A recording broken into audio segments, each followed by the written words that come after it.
Hey, I'm Carolyn, and I'm really excited to be with you guys this morning. I'm going to share a little bit about my background and about my journey in having a relationship with Christ. I was raised in the church, baptized as a child, and I spent my teenage years here at First Methodist. After I graduated high school and I left home, I got further away from the Christian values that I was raised with. The longer that I was away from that, it just became easier to live that kind of a life.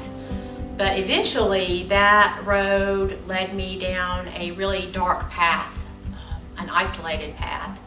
And I found myself one day wondering, how did I get here? It was suggested to me to contact Davis Chapel and talk to him.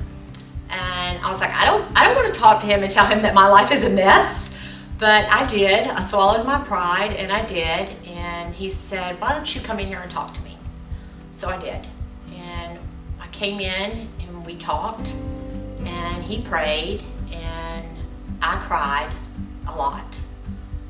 From that point forward, I started getting some counseling for some things that were going on in my life, and I started attending church regularly again. And really just opening my life up to prayer. I do believe, looking back on it, that in that moment of humbleness is where God started transforming my life. So that was about 4 years ago, this time of the year, and since then, my life has completely changed. The biggest thing that I have learned is that God has changed me from the inside out. I had gotten to where I had a very hard shell around me, and my heart was very hard. I was a very unreachable person. And today, I have a closer relationship with my family than I have ever had in my entire life. My morning wakes up. I wake up with prayer. Sometimes before my feet ever hit the floor, I'll just roll out of the bed and start praying. And I just try to stay in the spiritual principles and in the word that God teaches us. I truly believe that I have been changed from the inside out.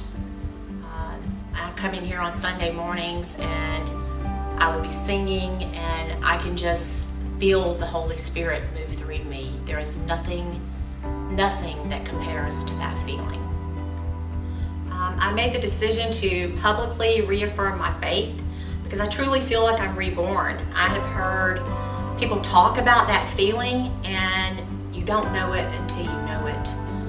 And I feel like God has just completely made me a new person. So I wanted to take that opportunity and reaffirm my faith this morning.